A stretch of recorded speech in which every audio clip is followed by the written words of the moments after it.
अब हम देखते हैं हाइजेनबर्ग अनसर्टेनिटी प्रिंसिपल क्या है। जो हाइजेनबर्ग अनसर्टेनिटी प्रिंसिपल है ये बिल्कुल ही थोड़ा अपोजिट सा है जो हमने अभी ऊपर पढ़ा डुअल प्रॉपर्टी ऑफ मैटर, यानी हाइजन वेवलेंथ वाला जो हमने फॉर्मूला पढ़ा था ना, उसके थोड़ा अपोजिट सा है, कॉन्ट्राडिक्टरी है। कॉन्ट्राडिक्टरी कैसे है कि इन्होंने बोला कि ये जो इम्पॉसिबल होता है बिल्कुल ही, अगर हम जो है मोमेंटम और मास या फिर पोजिशन एकदम एक्यूरेटली फाइंड आउट कर लें किसी भी पार्टिकल के लिए।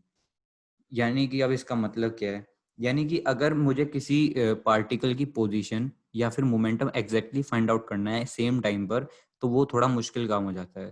अब वो उन्होंने कैसे हो जाता है कि वो उन्होंने मैथमेटिकली प्रूफ किया था। मैथमेटिकली प्रूफ करने के लिए उन्होंने कुछ कंडीशंस दी थी। वो कंडीशंस थी, पहली कंडीशन थी ये, इसमें जो डेल्टा एक्स है यहाँ पर अनसर्टेनिटी है पोजीशन में, मतलब ये सिंपली पोजीशन बता रहा है किसी पार्टिकल की किसी टाइम पर। ये जो डेल्टा पी एक्स है ये बता रहा है मोमेंटम। एच आपको पता ही है प्लैंक्स कांस्टेंट होता है, और 4 पाई सिंपल मैथमेटिकल टर्म है। इसने क्या किया, डेल्टा पी एक्स को तोड़ दिया एम वी में, यानी डेल्टा एम वी एक्स हो गया। एम कांस्टेंट होता है इसलिए एम को हम ले आए नीचे इधर रख दिया, और डेल्टा वी एक्स को उधर ही छोड़ दिया। तो बेसिकली इसने ये बताया था कि अगर हम देखें कि किसी पार्टिकल की अगर हमें पोजीशन और वेलोसिटी एक ही टाइम पर डिटरमाइन करनी है जिसका मास बहुत छोटा हो, कंडीशन ये है कि मास बहुत छोटा होना चाहिए, तो उस केस में अगर मैं किसी पार्टिकल की पोजीशन और वेलोसिटी फाइंड आउट करता हूँ ये थोड़ा मुश्किल टास्क हो जाता है। अब वो मुश्किल टास्क कैसे हो जाता है, अब आप इस चीज को थोड़ा इमेजिन करने की कोशिश करना। मान लो कि मेरा ये जो डेल्टा एक्स है ये बहुत छोटा है, ठीक है, ये बहुत छोटा है, इतना छोटा है कि बहुत मतलब 0.0001 मीटर कुछ इस तरीके से है ये डेल्टा एक्स। तो अब आप सोचो कि जो वेलोसिटी होगी वो कितनी अनसर्टेन हो जाएगी। अनसर्टेन मतलब वेलोसिटी कितनी लार्ज हो जाएगी, क्योंकि ये जो फॉर्मूला बनेगा तब वो कुछ ऐसा बनेगा कि delta v x is greater than equal to h upon 4 pi m और डेल्टा एक्स। अगर डेल्टा एक्स बहुत ही ज्यादा छोटा है तो ऑब्वियसली ये पूरी टर्म बहुत ज्यादा बड़ी हो जाएगी, यानी डेल्टा वी एक्स भी बड़ा होगा। तो एक चीज है कि डेल्टा एक्स के गिरने से डेल्टा वी बहुत लार्ज हो जा रहा है जिसको हम मेजर नहीं कर पाएंगे, और वो इतना लार्ज हो जाएगा। अब आप खुद सोचो कि एक तो पार्टिकल पहले से इतना स्मॉल है, वो छोटा सा डिस्टेंस मूव कर रहा है, डेल्टा एक्स बहुत छोटा है, तो अगर इतना छोटे से डिस्टेंस को मूव करने में उसकी वेलोसिटी दोबारा स्टार्ट हो गई अपने आप, कोई बात नहीं। तो यहाँ पे अब आप खुद देखो कि ये मान लो यहाँ पे इलेक्ट्रॉन था मेरा, तो पहली उसकी पोजीशन है ये। अब ये बहुत छोटा है, इसको मैंने इतनी बड़ी डॉट से रिप्रेजेंट करा है बस। अब ये कुछ टाइम बाद ये इस पोजीशन पे पहुंच गया, कुछ यहाँ पे ये पहुंच गया है इस तरीके से। तो आप सोचो कि इतनी छोटी डेल्टा एक्सचेंज करने पर जब इसकी वेलोसिटी इतनी लार्ज हो रही है तो कोई भी अपने पास इक्विपमेंट होगा वो किस तरीके से इसे मेजर कर पाएगा। तो ये बिल्कुल अनसर्टेन कंडीशन है। अब दूसरा केस अगर हम ये लेके चलें कि चलो भाई डेल्टा डेल्टा जो वी एक्स है वो बहुत लार्ज नहीं हो रहा, यानी कि एक फॉर्मूला बन जाएगा कि delta x is greater than equal to h upon 4 pi m, और दूसरी साइड हम इस बार ले आए डेल्टा वी एक्स। अब लेट्स सी कि डेल्टा वी एक्स बहुत छोटा है, यानी बिल्कुल चेंज ही नहीं हो रहा डेल्टा वी एक्स। तो अगर मैं डेल्टा वी एक्स को बहुत छोटा लिख दूं कि delta we is very small, तो मैं यहाँ पे बोल सकता हूँ कि ये जो डेल्टा एक्स है वो बहुत ज़्यादा हो जाएगा तब। तो यानी कि जो अनसर्टेनिटी है वो दोनों साइड से आ रही है कि अगर हम जो है इसे ना तो जो बहुत ज़्यादा स्मॉल कर सकते तो ना इसे बहुत ज़्यादा लार्ज कर सकते। तो इस तरीके से ये अनसर्टेनिटी आ रही थी कि हम जो है मेजर ही नहीं कर पा रहे थे। तो ये जो प्रिंसिपल था ये बिल्कुल ट्रू हुआ, और इससे हम ये बात पर आ सकते हैं, ये पॉइंट पर कंक्लूजन पर आ सकते हैं कि अगर अपने पास कोई माइक्रोस्कोपिक ऑब्जेक्ट है तो हम उसकी जो पोजीशन है और वेलोसिटी एक्यूरेटली डिटरमाइन नहीं कर सकते। हम जब भी डिटरमाइन करेंगे हम उसकी प्रोबेबिलिटी लेकर चलते हैं कि हो सकता है प्रोबेबली कि वो उस पोजीशन पर हो, हम कभी भी उस चीज को एक्यूरेटली डिटरमाइन नहीं कर पाएंगे।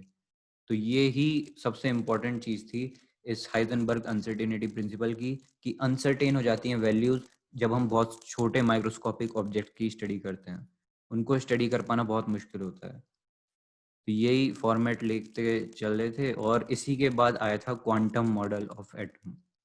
ये अनसर्टेनिटी प्रिंसिपल का डायग्राम। ये फॉर्मूला इंपॉर्टेंट है जो इधर लिखा हुआ है, या फिर हम बोलें ये वाला फॉर्मूला, ये वाला फॉर्मूला इंपॉर्टेंट है। चाहे इसको याद मत रखो कोई दिक्कत नहीं है, पर इसे याद रखो क्योंकि इससे ही ये वाला बना है। सिग्निफिकेंस इसका हमने देख ही लिया कि हमें एक्यूरेटली ना तो पाथ पता चल सकता है, क्योंकि जब हमें डिस्प्ले पोजीशन ही नहीं पता इलेक्ट्रॉन की होगी क्या, तो हम एक्यूरेटली हम डिटरमाइन ही नहीं कर सकते कि इलेक्ट्रॉन किस पाथ या किस ट्रेजेक्टरी पर घूम रहा है। ठीक है, और ये जो इफेक्ट होता है ये सिग्निफिकेंट होता है किसी माइक्रोस्कोपिक ऑब्जेक्ट्स के लिए, और जिसे हम बोलते हैं कि ये नेग्लिजिबल ही मानते हैं माइक्रोस्कोपिक ऑब्जेक्ट्स के लिए। मतलब जो भी हमने पढ़ा ये सब मास जो है हमने बहुत इतना डिक्रीज कर कर पढ़ा है कि हम ये माइक्रोस्कोपिक ऑब्जेक्ट्स के लिए तो वैलिड नहीं कहेंगे, लेकिन ये माइक्रोस्कोपिक ऑब्जेक्ट्स जिनका मास बहुत कम है उनके लिए वैलिड है। हम शुरुआत से ही लेकर चल रहे हैं कि इलेक्ट्रॉन के टाइप के मास की हम बात कर रहे हैं। तो इसके दो थे। अब यहाँ पर एक और चीज निकल कर आती है।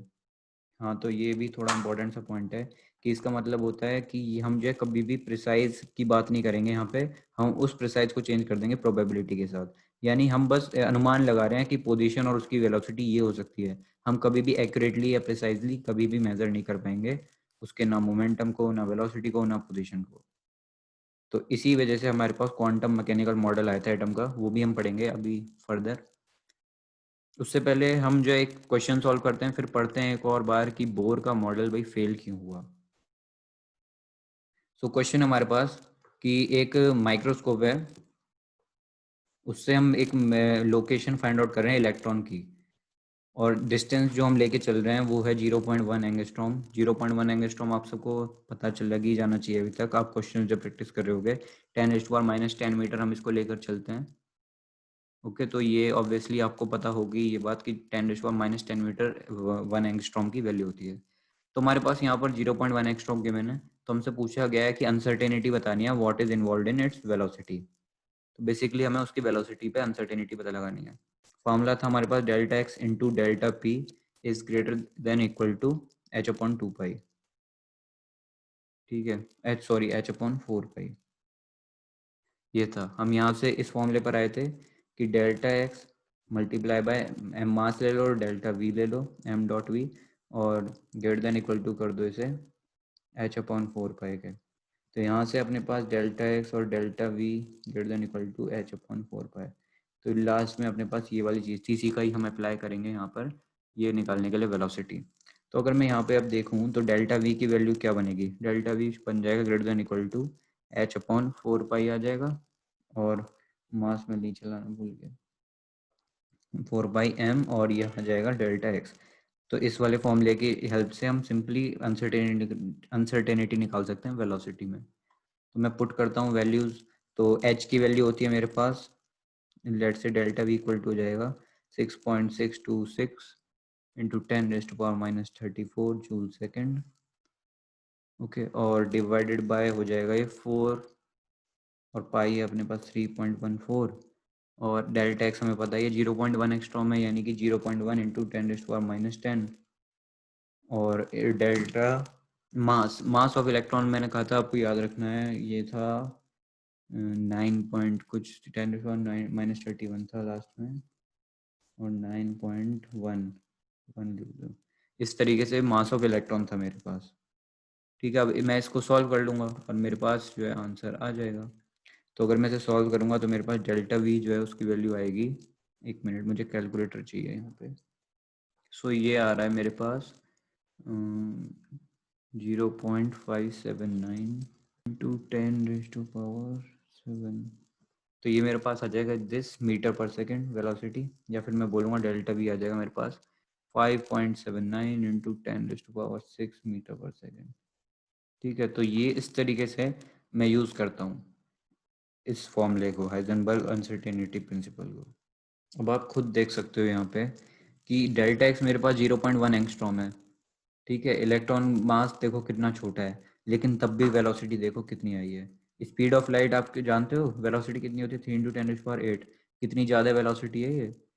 और उसके लगभग लगभग 5.79 इंटू 10⁶ कम नहीं है इतनी वेलोसिटी भी, और इतनी वेलोसिटी को मेजर करना बहुत मुश्किल काम हो जाता है।